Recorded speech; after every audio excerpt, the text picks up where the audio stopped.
Welcome back, or welcome to Recovering Out Loud podcast, the show where we get real about mental health and addiction. If you or someone you love is struggling, please reach out to me on any social media platform. At Recovering Out Loud Pod, you are no longer alone.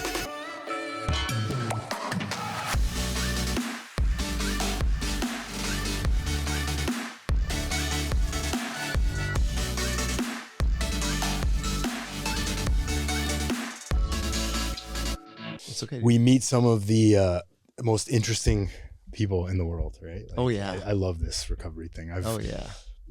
Forget all the stories and the stuff, the shock factor, right? The wow factor. Forget all that. The how low was your low kind of stuff. Yeah. I fucking rolled down a hill naked and, took out 6 old people and everyone's just like, yeah, I can, And then and then there'll be someone who like robbed a bank and you're like, okay, you win. So tell me about the pod. Tell me about the focus of the conversations you're trying to have. What is this project? Great question. So I'll tell you when I started it, what the kind of goal was, and I'm trying to stay with that notion. I originally started this in my last treatment center. The reason I haven't seen you for a while, because I've been doing some more research last year. I'm coming up fucking 4 days of getting a year again. Oh, fuck yeah, dude. Fuck yeah, dude. It's like, I thought you were going to say I've got 4 days. Yeah, I'm like, hey, that's a lot of time. That's like a year. Fuck yeah. Way to go. I'm surprised you're doing this right now. Yeah. 4 days. Okay. You're like, I'm surprised you can put a sentence Step together. 1. What about step 1? Maybe. So you did treatment up north. Is this the one you're talking about? Yeah, when I went in January of last year, Yes. Hit another rock bottom, but I was doing some more research. That's why I hadn't seen a lot of people for a while. Don't recommend it. Don't recommend it at all. But you still want to live healthy. You still want to you did some research and you've decided I'm gonna stick with healthy. Yeah, this side's better. I'm gonna stick with alive too. Yeah, right? yeah. Like, seriously, like there was no going back from that. A lot of people, and I'm sure you can relate to this, shook hands with the devil, near death. If I don't know if I have one more relapse in me. I don't know if I know I have one relapse in me.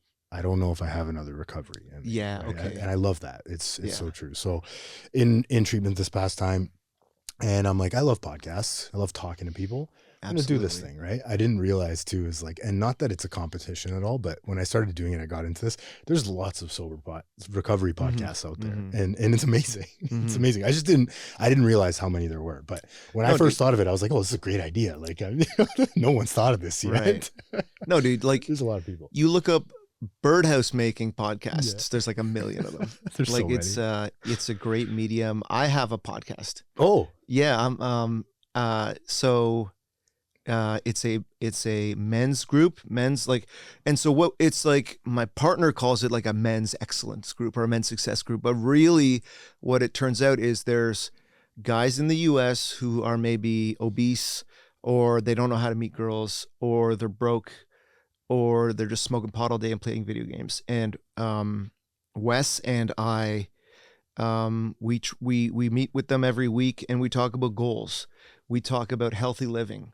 I share my story with addiction and recovery, like at least once per conversation, and so I love the medium of podcast, and I get so much out of the conversations, like an AA meeting, like a 12-step meeting,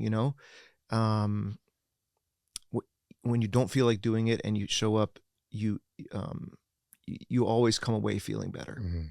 Yeah. So I love the medium. And also because recovery is such a voice-to-voice, person-to-person journey, right? Like reading a book, like your sponsor doesn't tell you to text people. He tells you to call somebody every day, right? And so, thank you for having me. Which is a lot harder. Thank you for doing this. Yeah, no problem. Oh, yeah. I appreciate you coming down. And so just to finish my thought there, like that's amazing. I didn't know that. It's an easy way to access, information that you can feel sort of more personal, right? What I've noticed with podcasting that I like, podcasters that I like, or podcasts that I like, it's not the actual, I was thinking about this the other day. I spend a lot of time thinking about this, but I think I actually start to like the person. Of course. Right. You start to like Chris Williamson is an example. I don't know if you know Modern Wisdom. Nope. I'm a huge fan. I'm obsessed with it. I'm more into birdhouse making podcasts, like I said. But you're locked in with him. I'm gonna go look that up now after this. But it's him that I like. Yeah, you know, it's his thought patterns that I identify with. He's working on himself. His humor is the same as mine, and so he also happens to get really interesting guests on. Yeah. But when I listen, and he talks, I'm just like, oh yeah, fuck. Like I think like, oh, I hadn't thought about it that way, right? And I think it's, you know, that's how we're drawn in recovery too. I think to we kind of stick with people that connection. We see ourselves in them, or they say things that we're too scared to say sometimes, or they say things that we're feeling, that's recovery, right? What? I didn't know. What do you mean? Like, I'm not alone in that? Yeah. I didn't know that other people stayed up for days and saw things and, you know, psychosis and couldn't stop, whatever the thing might be. That's just off the top of my head right now. Because I since realized that a lot of people didn't realize that other people also experienced that, right? Because you think you're crazy, right, when you're coming in, and you're so embarrassed about what you did, and the shame, and that's one of the pillars of the program again, is that you get to hear people say, I did the same thing or worse. I also never wanted to tell anyone. I wanted to bring that secret to my grave, and by telling and releasing that kind of burden, you know, life is so much better on the other side of that. Yeah, that's one of the major like inflection points, turning points in recovery that we go through. Yeah, it opens the door for what else can I be honest about? Right? And I'll tell you in a high level way, because I talk about it a lot on here. But my relapse was keeping those things inside. That is like high level, full stop. I tell everybody every day. That was the recipe that made the relapse possible. Started with one little lie or secret, or I'm just gonna handle this over here, guys. Shortcut. You know, Tim, our friend Tim from Tuesday, always says he said this to me before I relapsed. I'll never forget it. I wish I listened, but you know, hindsight 2020, right? But it stuck with me. Is we went for coffee one day and he sits down and he goes, Anthony, he could tell I was starting to, you know, I think I had already relapsed at that point. Make sure one person in the world knows everything. One person. And I love that, right? And not like, as great as talking to God is and spirituality, and you have to bounce things off of other people. Right? You have to, and that's not, it's true. Like one person, make sure they know every single idea, secret, plan. You know, for me, it was like, I'm going to get back into steroids and fix my ADHD. And then it spiraled down there. But that's what I tell people all the time. And today I realize that I have an experience that people in recovery might need to hear with long-term recovery, right? Oh yeah. Because I never thought I could. I never thought I would relapse ever. Right. And then another thing we never think is that we'll be on the giving end of wisdom in this thing, because we come in so desperate and multiple relapses, and we think we're just here to get medicated, but it's a magical program in that we get to give back, or giving back is one of the foundational ideas of it. Giving it away, we call it. But it's not hard for you to be like to light the path of recovery for people. Yeah, it's a good point though. You do come in, you're like, how can I help anybody? I don't have anything. And I mean, at first, I'm a bum. A lot of people would agree with that. You don't really have much to offer at first. Yeah. just listen for a bit. Yeah, listening, and then. But that's also a skill. Like what I love about 12-step is that now that I don't have the urge to drink every single day, I get to reflect on my other flaws or attributes, and learning to listen. That's a skill that I get to practice in AA. It's just one of the being an adult skills that I get to practice. Being nice, not dumping all my drama on somebody else. Cleaning up, turning off the lights when you leave the room, like showing up on time, like showing up on time. I don't know if you know anyone in active addiction who is really good at showing up on time to stuff. No, it doesn't go hand in hand. No. So that is like a kind of normal grown-up behavior that we get to practice in recovery. And that is a non-alcohol or drug benefit of recovery. that kind of like ripples into our broader life. The thing about listening too is, ever since I started this podcast, God, that's a skill that you have to sharpen too, right? And I agree 100%. It's not listening to talk either. It's listening to actually take in that information, right? Like the difference between hearing and listening, or whatever people talk I love about. that. I love that. Hearing and listening is like actually listening, feeling what they're feeling, or interpreting what they're saying. It's a beautiful thing, man. So why don't let's do this. I usually get people to tell sort of a little bit about their story. I guess from a high level, like how did you know, what brought you to your knees the moment? What did alcohol and drugs do for you? How did you get to that moment of this is enough, wave the white flag, and then what stuck? How did your recovery stick after that? Well, drinking and partying was part of my strong personal brand since I was like 13 years old. I was so insecure, and you know how, like, guys like you and I, like, we are walking white privilege, male, Christian, heterosexual, able-bodied, you know, and yet we think we're skinny or ugly or losers or not good enough, right? I don't know how we get programmed with these ideas, but then when we start drinking and we can be the life of the party, or we can be the wildest person in the room, that gives us a kind of like some armor against those feelings, right? So I was the life of the party. I'm a fun, kind, loving guy, and mostly when I was drunk, that would be kind of heightened. You know how some people get really dark when they drink, or violent or angry.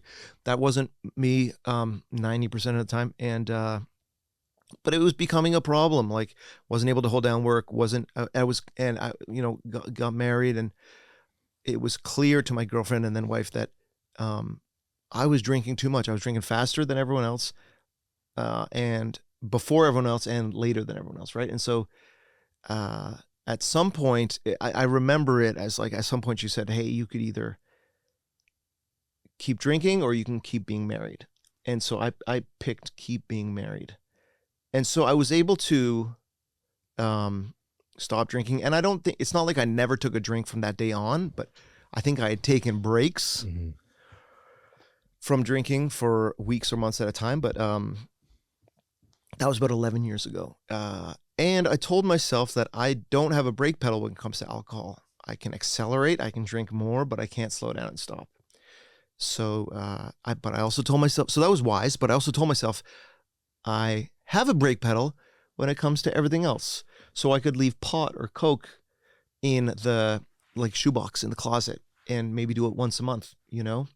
But you know how this movie ends. Like, eventually my need to escape my fear and insecurity that I was medicating with alcohol, I found something else to medicate it. I didn't address that, and I just found something else to medicate it. So I became, like, from doing cocaine at bars and nightclubs, I ended up doing it every day from morning till night, and just a mess of shame, right? Like I would, and there's something about that drug in particular that's like, why do I do this? I don't want to do this. 5 minutes later, you do it. Like, the craving is so strong, right? Yeah. So the difference between alcohol and cocaine for me is that I knew I wanted to stop with cocaine and that I could not stop. Whereas with alcohol, I wanted to stop, and so I stopped, right? But I mean, I was in a spiral of years telling myself, okay, tomorrow I'm going to do half a gram, the next day a quarter gram. By the day 3, I'm going to be totally done. Or, you know, and I carried around like a secret. I stole money, or kind of like hid money or whatever to fund my habit. Stole jewelry from my wife, stole jewelry from my mom. And I'm okay. I'm at peace with that now. Stole money from my dad's wallet when he was getting cancer treatments. And have been able to make amends and apologize for that, which was a really hardest / best part of 12-step. So I think that's the most important part for today, which is with alcohol, I when I wanted to quit, I could. With cocaine, when I wanted to, I could not stop. I had to get caught. I had to get threatened with divorce. I had to get on a Narcotics Anonymous meeting right away. my wife marched me down to my doctor. He's like, let's have a holistic approach where you go to AA and you go to some addictions doctor and you go to your therapist and see like what medication you're not doing correctly. The holistic approach that was required when it came time to getting fully clean from alcohol and drugs. Yeah, you mentioned, I think we're a lot alike in that sense where, alcohol was never really, I call myself an alcoholic today. Same. And so that's what I want to get your opinion on that.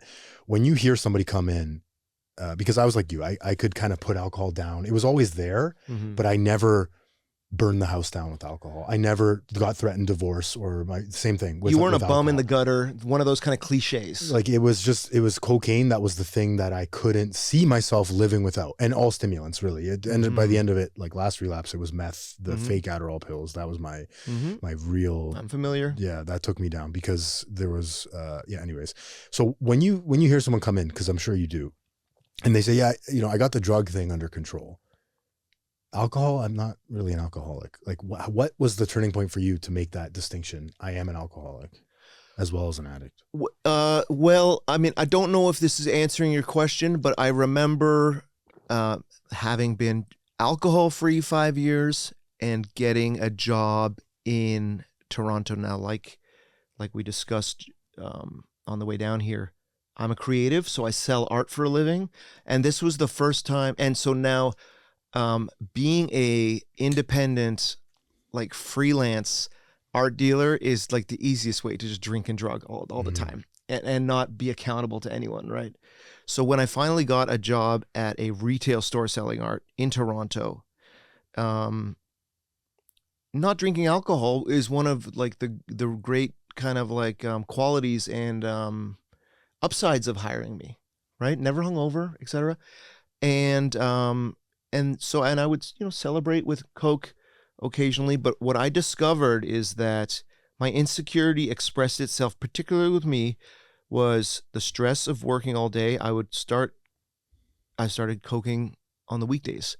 And then I got to the point where I coked from the moment I got home from work because I was afraid of what I had done that day, and I was afraid that I was going to get fired tomorrow. So in other words, like I was afraid I did something fireable today. In the past, we can't control the past.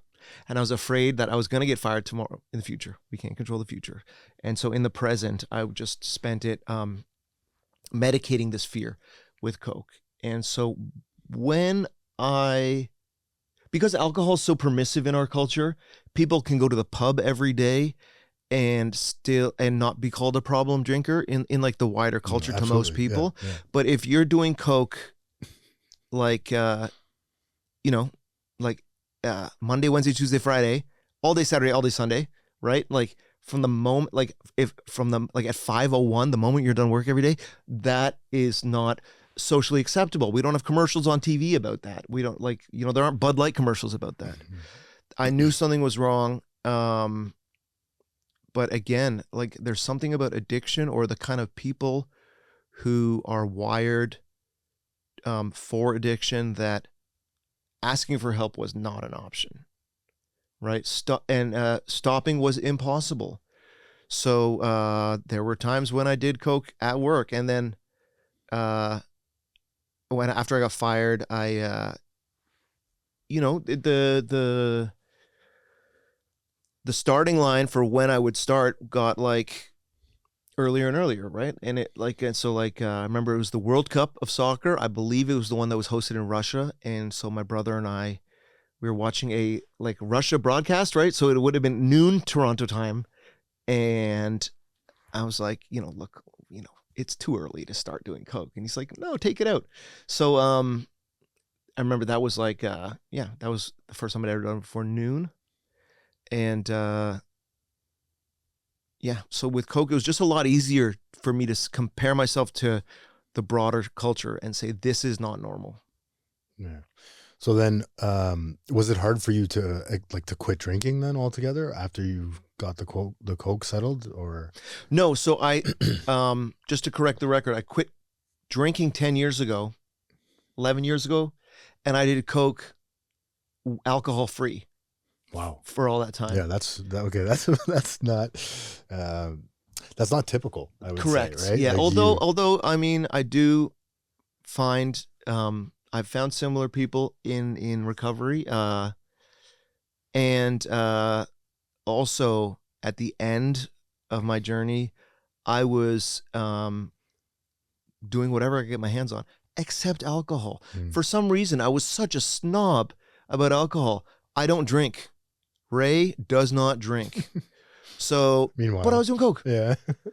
Yeah. Anytime I was in front of someone's medicine cabinet. You're doing coke to watch soccer, which I can relate to that. And don't tell me I'm the only person who does that. You know.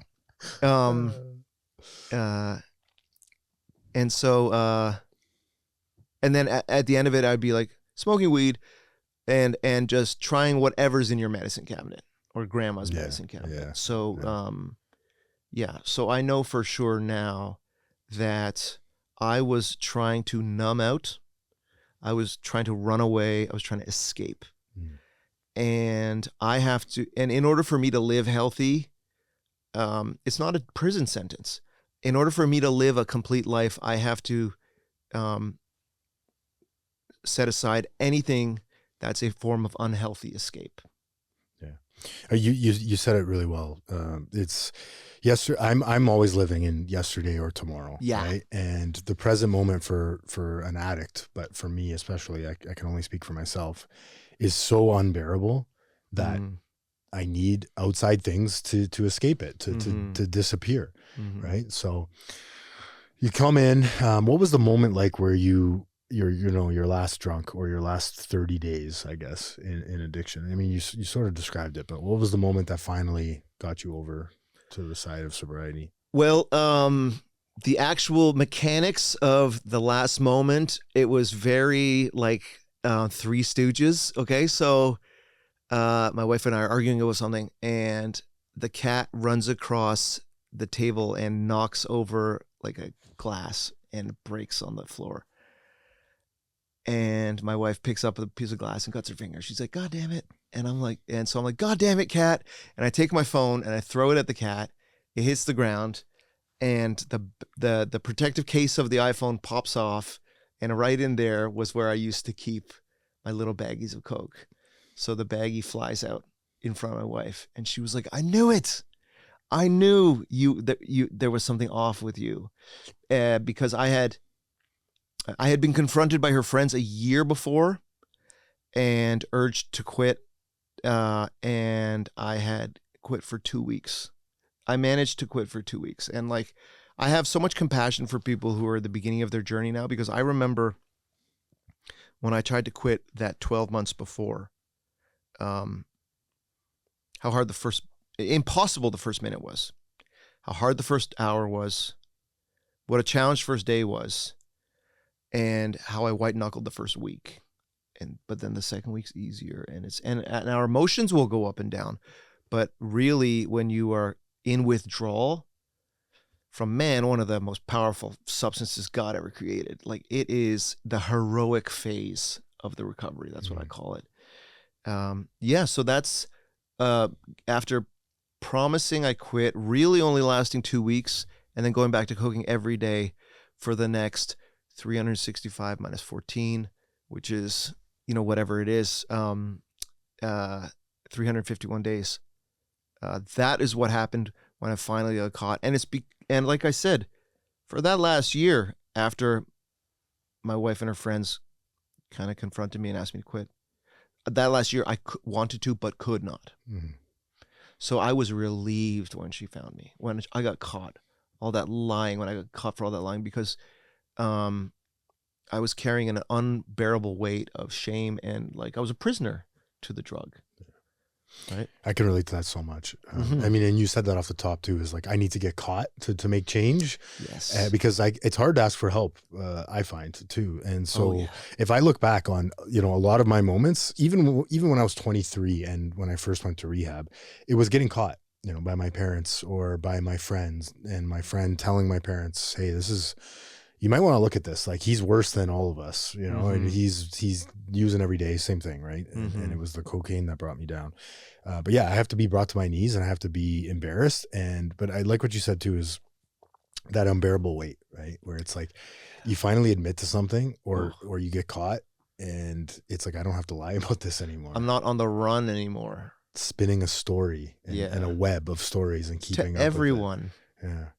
Lying becomes the only thing we do, where it's, other than quickly remembering what the last lie we told the person, you know, all we do is spin lies, and we lie for no reason. We lie when we're crossing the border. We'll lie when we're having a random conversation with the grocery, you know, bagger, and like, like. Why do you think that is? Because I know I can relate to it too. Gosh, man, that's a deep one. We drink and drug to nurse an insecurity or shame or fear. And I suppose when we are high or drunk, we don't feel like ourselves. We don't have that terrible curse of feeling like ourselves. We get to kind of feel like somebody else. And on Halloween, when we're in a costume, we're kind of liberated when we're in a costume in Halloween. We get to act how we want, because none of our reputational baggage comes with us. So I think as an addict, we lie because we're not good enough. You know, my story's not good enough to tell you what's really going on. I'm not good enough to actually be with you. So I lie in order to be wanted. That's just what came to my mind right there. Interesting. Yeah, no, I always find it interesting, because when you said lying about things that don't really matter or stupid shit, it's like, yeah, I do that too. And I spend a lot of time reflecting. You know, I think recovery in of itself is self-searching journey. You know, why do I do things? This introspective journey, self-searching, self-appraisal, honest self-appraisal. Like, hey, why am I doing that? Why does this thought keep coming up? And I guess for me, I had never thought about it that way. Is like, maybe my version of the truth, or the truth itself, isn't good enough. I want you to like. It's one part of it. Truth. Now, having said that, first of all, I know you said like you grew up thinking you were ugly. Did you not say that? It was more so body dysmorphia. Body dysmorphia, yeah, which is retarded. Yeah, because you won the genetic lottery, obviously, and so did I. Right. And then another kind of lying that I became a champion at is, and given the reflection we do, I've learned to figure it out, is in AA we learn that promising or apologizing for something with no intention or ability to change is a kind of a lying, or it's a kind of dishonesty. Yeah. You get caught stealing, and that's the difference between apologizing and making amends. You get caught drinking, you apologize because you're hungover and you're embarrassed. You want that feeling to just go away, to stop. Yeah. That embarrassment, that shame. So that embarrassment, that fear. And so, like, why do we lie when we get pulled over? Because we're trying to just get out of the jam as quickly as possible, right? It's kind of an emergency. Deflect attention. Yeah, it's an emergency response. And so there's something about when we're in active addiction that, you know, everything is an emergency response. You could get caught at any moment, right? So the lie is just the easiest way to think of what's the fastest way to diffuse this situation, and then do that. Or deflect. It's like I'm holding off like a shield, and I'm just like, no, back to you. Get the attention back to you, right? Right. No, it's 100% true. I think, you know, I was always taught by a therapist that I had, that whenever I told those little white lies, to like at some point go back and be like, hey, you know, I lied there, you know, and just laugh about it. Remember that thing where it wasn't necessarily a lie?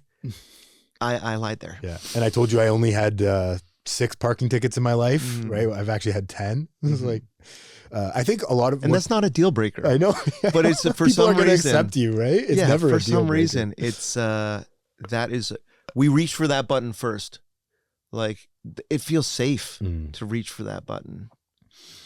I think a lot of the time too is like, I want you to, for me, it's what comes to my mind when I think of why do we lie, at least right now, because I think it does change and it's different for everybody, is people pleasing.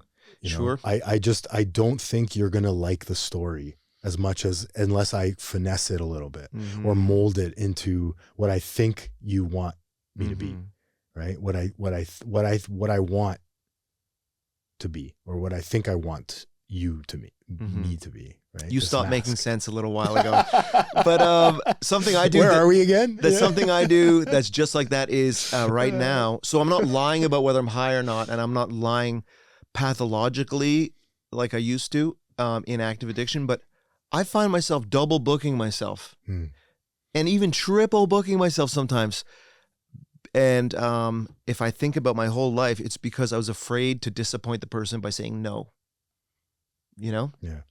You that people pleasing I can relate I'm to. happy you brought that up, because one of my questions was going to be, and this is the shit I really like talking about, is like, what are you struggling with today? One of the things, and I got reminded of this the other day at a recovery space that I was at. Guy had a long time in recovery, told his story, great message, and this happens quite a bit. Not that there's anything wrong with it, because I think that message is important for people to hear. I was fucked up. I did things this way. I followed direction. Now I'm not as fucked up. My problem is, like, I want to hear what you're fucking struggling with, man. Today, yesterday. I want to hear about the fucking taxi driver you just told to fuck off and, you know, beat up or cut off, or give me something real. Give me something. Because that's what I need to hear, man. Like, I don't need to hear how great recovery is, because it can be great. Yeah. Absolutely. Yeah. Today, for me, it's great. It's not perfect. It never is. I want to hear about what you're struggling with. So, you know, you mentioned this double booking thing and like not being able to say no. Yeah. Right? Yeah. How are you working on that? And I guess what else are you sort of struggling with off that topic? Bro, I was like on a FaceTime call with my girlfriend walking up Bathurst when you texted me like 5 minutes before our scheduled time. And you were like, there's parking in the back. And I was like, oh my God. I mean, because we were just so everyone knows, Bathurst is not near here. Oh my God.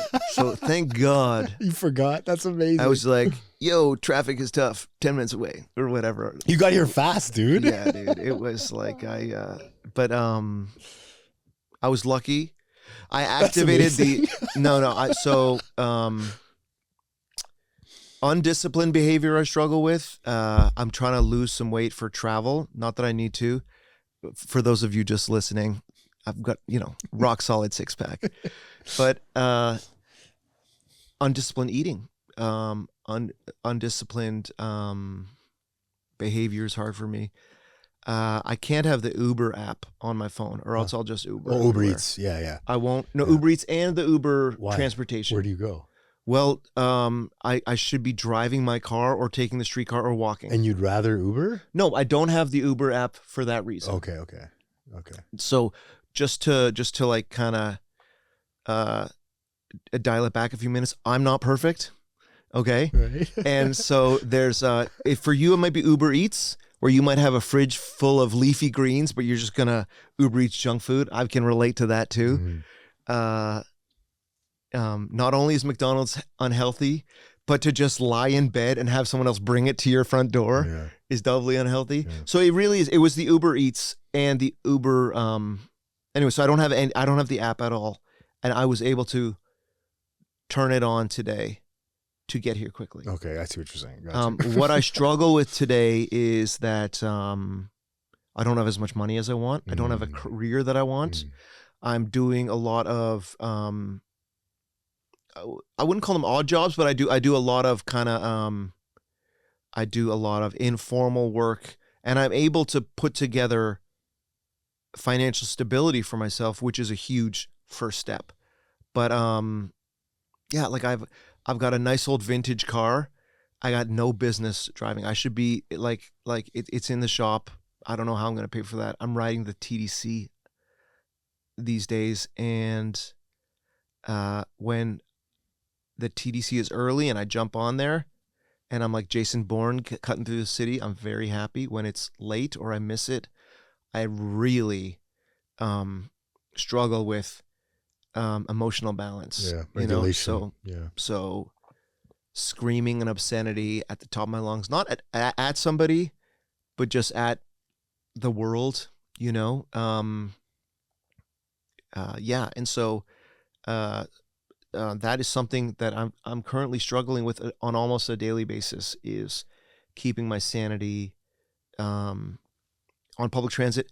And I think it's linked to this idea of powerlessness and control, or lack of control, that comes up over and over again in recovery, where when I have a vehicle, I'm in control of when I enter it and don't.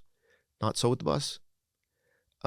Even though just navigating the city in a car, you are also at the mercy of however the traffic is. Construction. Yeah.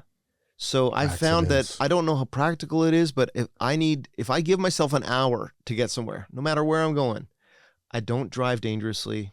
I drive slow, and I'm not offended if I have to go around somebody or merge because of construction. It changes the whole complexion outlook on your day, man. Mm-hmm. Like when you afford yourself enough time. I had a counselor at that rehab that I was just talking about always mention that. He goes, every time I go anywhere ever, I purposely leave 15 minutes of a security gap, of a buffer. I'm not there yet. Right. I know, neither am I. He's a spiritual That's guru, giant. Yeah. That's guru. He's not an addict himself. He's like a genius, that guy.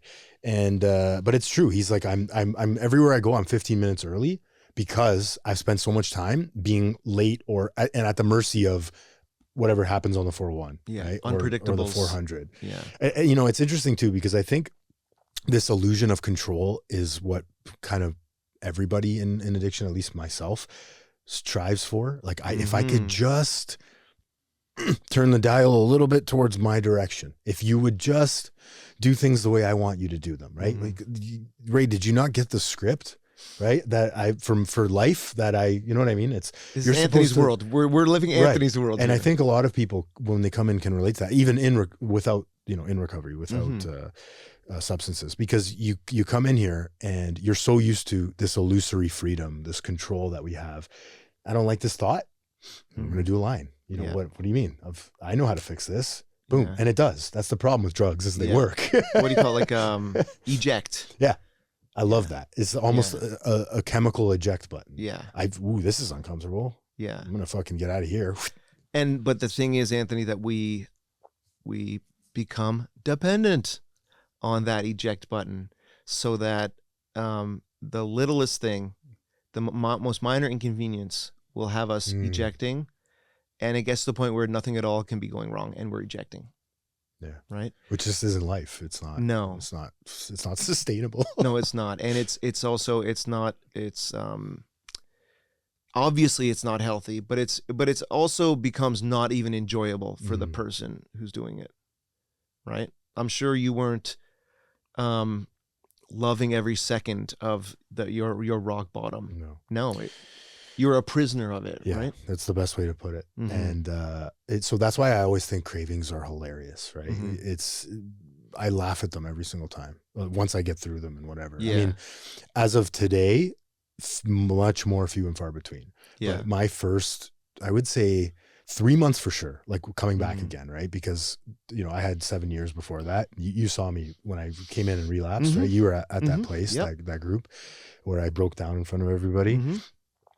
It had been a while since I had like early recovery, really, right? Like early sustained recovery, because I was coming in and out for a while. Anyways, that first 3 months, I would say, and I tell people this openly, is I was living at a sober house, thank God. I followed direction. I would say that first 3 months, probably every single day, the thought of doing cocaine came into my mind. Yeah. And it was like so overwhelming, where no amount of thinking could get out of it. And so what was I told? Action. Right? Call my mentor, call people in recovery. And I did that against my better judgment, because I didn't, like you said, like it's not easy. It's not enjoyable, right? To pick up this phone weighs 1,000 pounds sometimes, right? But every time I did, I said, hey, I'm thinking about Coke today. Yeah, that's all I wanted to really, and like, that's it. The conversation goes on from there. I think that's that's what a lot of people, at least I missed in the beginning of sobriety, is making that connection between when you're spinning out, talking about it. Well, I can tell you, Anthony, I can be around alcohol in any context and not be triggered, really. I'm not sure if I can still be around a pile of Coke. Yeah, I'm not sure. Like, I used to have a joke, like, if Tom Brady and Gisele Bundchen asked me to, like, come back and do Coke with them, I probably wouldn't be able to say no. Man, the reality is, if a ham sandwich asked me to come back and do Coke with him, I couldn't say no. So I still, and I'm not always comfortable with the, I guess I'll be an addict for the rest of my life kind of language that some people use. But yeah, I'm not like, I'm okay with saying, like, for those who are recovered from heroin, we don't ask them to be in front of heroin, or we don't expect that they can be, stay safe around heroin, right? That I imagine. And that's the same for me. So, like, I still remember what, like, scientifically exact escape it was to do that drug. And heroin? No. Cocaine, Coke, yeah. I've done heroin, and it sucks. Yeah, so, like, and again, it's pretty good. No. My behavior was so junky, I cannot claim to be a drug snob, even though cokeheads are such drug snobs. Yeah, I know. Like crack, I would never do crack. Yeah. Or meth. Never. You're a fucking tweaker, dude. Never. Yeah. But all It's day all and the all same night, shit. and, like, nosebleeds. Yeah, of course. It's yeah, all the same. Well, everywhere you go. Oh my God, it's all the allergies. same shit. Yeah, that's something I've come to appreciate in recovery, is that it doesn't really matter what kind of drug you do. We can all relate to the being brought to our knees and the struggle of recovery. Something else that I'm grateful for in recovery is that I understand cravings in general better. Because I still, we call it addict behavior, but I'm like a total cokehead when it comes to pizza, popcorn, chips, M&Ms, attractive young women. Like, I will just throw away my future and think of, how can I hoard this? How can I get more of this than I'm entitled to? You know, with people, it's kind of, you know, that would be an affair, or that would be flirting with somebody. With pizza, for example, if there's 3 people and 4 pieces of pizza, I mean, my brain goes cokehead, where it's like, I need to eat the first one so fast so that, you know, I can claim I can get that second piece before anyone. Yeah, you know? yeah. Same with popcorn or chips. I can't really put one piece of popcorn and chip in my mouth. I have to get, like, the maximum pile of in my hand, and then open my mouth as big as I can. It's the same reason when you go to, like, recovery meetings and people are spilling coffee all over the fucking place, right? Yeah. Because we fill up the coffee cup right to the top, and it's like, how can I get the maximum amount of coffee? What if in this one is sitting? my last coffee ever? You know, it's actually a good way to live in that state of mind, where this could be my last coffee. Well, I mean, ever. and so, like, everything we're talking about today, and then we get to, like, the final chapter is, like, there's a healthy way to do things and an unhealthy way to do things. There's a healthy reason for doing things, and there's an unhealthy reason for doing things, right? So, like, being an asshole and yelling over, like, the TDC being late, unhealthy. Yelling when your feelings are really hurt by somebody, or someone's being mean to your child or something, healthy, right? And so I try to look at the world like that now, and it's a less judgmental way of looking at the world. It's not right and wrong, right? You're right and I'm wrong, or I'm right and you're wrong, or what he's doing is wrong. I enjoy, on my best days, I enjoy looking at the world through the lens of, is it healthy or unhealthy? Because there's a lot more nuance, and there's a lot more room to maneuver when I look at the world like that. Yeah. I think for me, it's like, the defects of character. A lot of people didn't like that terminology. I don't. You're one of those people? Yeah. I'm one of those people that what do you prefer? I don't know, but keep going. I think just, it's important to know, for me, what keeps coming up, right? And so I can label it. Yeah. Because then I'm less harsh on myself. Then I can change it going forward. Yeah. I think when you get sober, the space between emotion and behavior gets greater and greater, right? Because there's always a space, right? TTC bus driver is late and then doesn't seem to care or apologize, right? Something like he should be apologizing to me. He owes right? you an apology. Doesn't he know that I'm a prince? Meanwhile, he just fucking blew his tire on the 401 and waited 3 hours, right? We don't think like that. The gap between I'm going to fucking rip this guy's head off, like I'm upset and angry and I'm going to say something to this guy gets bigger and bigger. Yeah. When I'm more emotionally regulated, my nervous system is more regulated. And how do I do that? Well, recovery is a practice, right? And I'm fucking not perfect either. I lose it all the time on people or things. But what I can do now is sort of recognize that I'm having that thing. For me lately,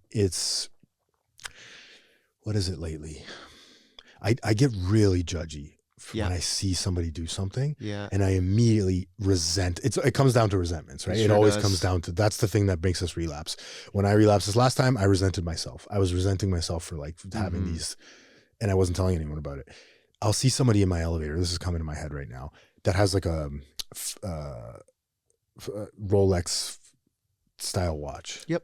And immediately I'm like, this fucking guy, like top of the world, eh? Must be not, and it's because of my insecurity with the money thing. Yeah. As if he doesn't look at you and think the same thing, right? No, dude, this is absolutely relatable. Go. And so you don't rip his head off. I don't. You don't attack him. But what behavior do you do that you regret? Great question. And that's it's this self-deprecating. Yeah. You fucking punching yourself in the face. That should have been me. Yeah, or just how dare him not hold the elevator for that lady, or you know what I mean? Just like immediately. And then it's like, I don't even know what's the behavior. It's like, I just resentment in my chest. How I've had it explained, or you take it out on somebody else going forward. How I've explained it to me is like, in that scenario, it would be like, look at him. He's such a prick. He's so entitled. He works on Bay Street. He went to private school. Someone ought to teach him a lesson. I'm going to teach him a lesson. Wait, I'll probably lose because I suck. And so it rotates from I'm going to attack him, hurt him, to I'm hurting myself, right? Like, and that's where it always, and that's where, like, I'm going to rob a bank, or I'm going to shoot the prime minister, or I'm going to, shoot the athlete who lost the game for me. It eventually rotates to I'm worthless, I'm a bum. I could never even do that, right? And so that's how that cycle works for me. It happened to me, it might have been 2 days ago, where I was picking up skis from my boss that had been like tuned and waxed at Sporting Life. Now, I should have known going to Sporting Life that this is the preppy white boy, preppy white boy, like heaven. And so I should have known that my feelings of inadequacy would be triggered there. And there was a guy, again, same thing. Like, look at me, I was wearing a vest. I basically looked the same as this guy.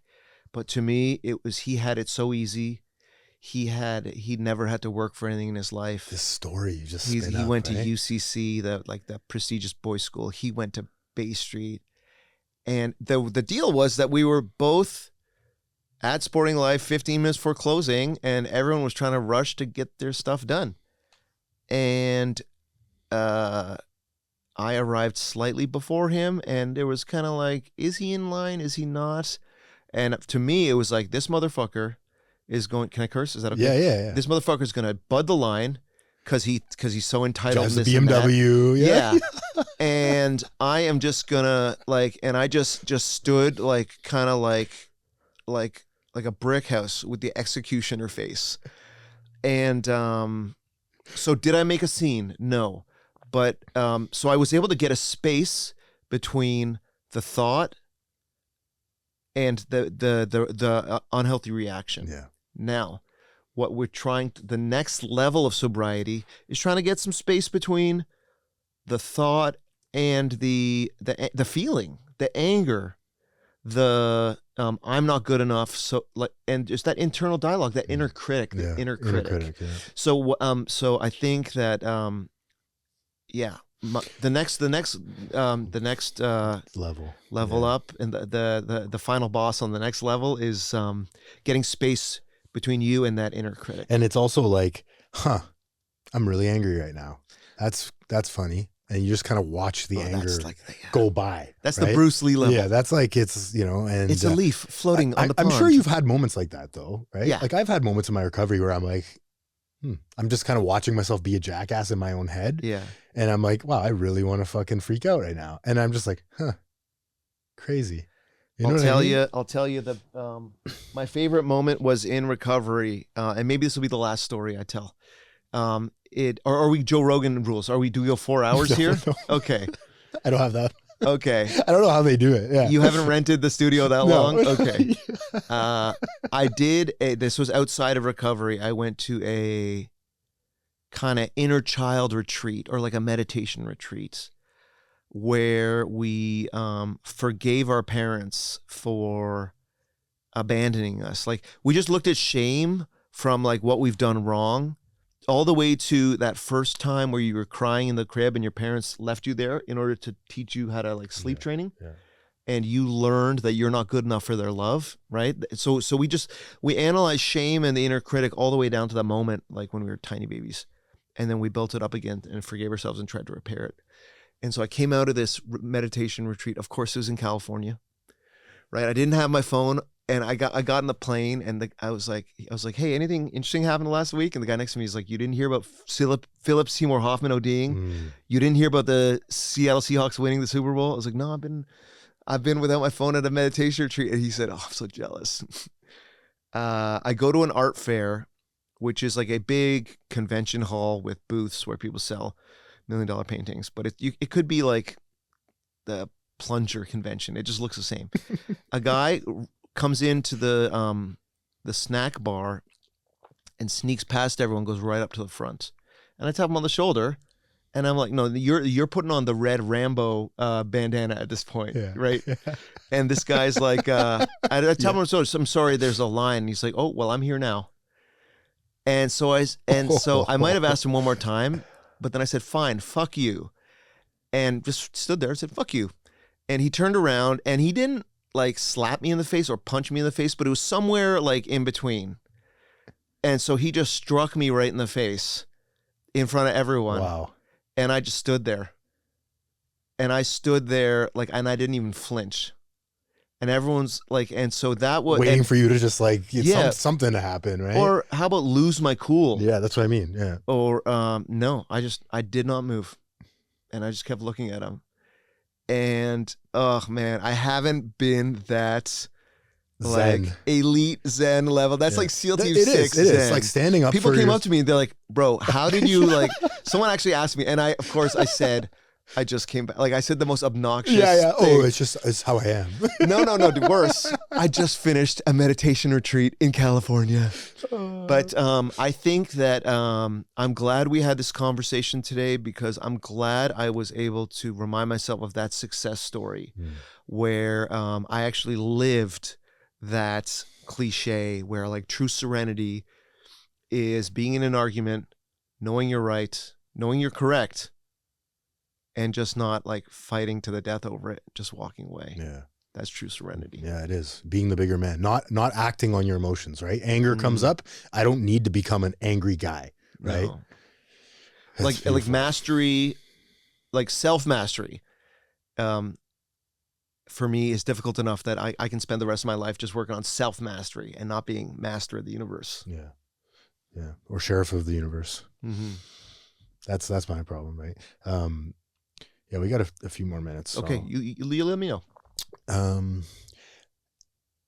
was going to ask you too, do you do the thing where I have this thing where when that does happen, the judging or the story spinning of this guy, and you know what? It's usually not, you're right though. It's usually not just somebody standing there that I'm like, look at this motherfucker. He's usually done something that I think is wrong. You've decided he's about to do something. That. But it's like for the guy that was in the elevator that's jumping him, and because this happens all the time to me, but the guy that recently, he didn't, I was like dragging something and he didn't like help me with it. Right. So it's like, he's not living according to my script. He wasn't the world's greatest Boy Scout. Exactly. In that moment, on that day. And so then it triggers all this. Yeah. And then I'm judging and I'm doing this. Do you do the thing too, where you start having arguments in your head with him? Like, like if he says this, I'm going to say this. And then it's all I do, man. Okay. It's all I do. If we sound fucking crazy right now, like that's, no, I don't know. I don't. And I think that people in recovery from addiction and who don't have addiction issues, I'm certain they can relate to this. Yeah. Where it's like, it's totally relatable when there's unfinished business for people out there with their dad, with their ex, and they get into those, like, thinking of those devastating one-liners they could say. I'm going to get him. Yeah. I'm going to get him with this. And you just, in the movie in your mind, you're Clint Eastwood, and I mean, we won't call that the healthy version, but there's an even more unhealthy version where we get into these imagined arguments with people where resentments haven't been brewing, like over like family disagreements or whatever. These are random people that come on the subway, on the train, and on the road in front of you. Oh yeah. So like driving a car, you don't start getting into like a revenge fantasy with someone who like cuts you off. Or even if you think someone's about to cut you off, or you see someone who changes lanes without signaling. Yeah. As it turns out, Anthony, like what helps for me is like when someone does that, when they swerve or change lanes, I say, I sometimes do that because chances are I've done that like on the same commute, just like 5 minutes earlier. Yeah. I'm not perfect. And what we do in those moments is we judge those other people on their worst moment, right? Or we guess what their worst moment is, and then we judge them on that. And you said recovery is a practice, bro. Everything is a practice. Being romantic is a practice. Being hot is a practice. Things you think you had to be born with, no, everything's a practice. And not being judgmental, not getting in imagined fights, like everything else, is a practice. And so the good news is you're not cursed to have these horror movies playing in your head all the time. The bad news is it is a practice and it takes action. Yeah, love it. Well said. Let's end with this. If you could say something to yourself in early recovery, what do you think you would say? Wow. I would say, the cliches are true. One day at a time. And your only job is staying healthy today. You will continue to worry about your credit rating, your job, your relationships, whether people think you're rich or not, whether people think you're bald or not. Just stay healthy just for today. And because Anthony, I want that early recovery Ray to live. I'm 48. I want him to live to 98. That's another 50 years. And so we can take this thing slow. 50 years is a long time to score all those cash and prizes. Stay healthy right now, just for today. I would love it if that Ray got a sponsor, got a home group, did service. But look, if he can just get to a meeting today, and stay healthy today, that's all he actually has to do, is just stay healthy today. Love it. Well said, Ray. Thanks so much for coming down, buddy. Hell yes, dude. I appreciate you. Give me a hug. I rarely get away with it. Thanks for listening. Please help us grow the channel and like, share, and subscribe for more content. The discussions and stories shared on this podcast are for informational and motivational purposes only. This content is not a substitute for professional medical advice, addiction treatment, or therapy. If you or someone you know is struggling with addiction, please consult a licensed physician, addiction specialist, or mental health professional. You are no longer alone.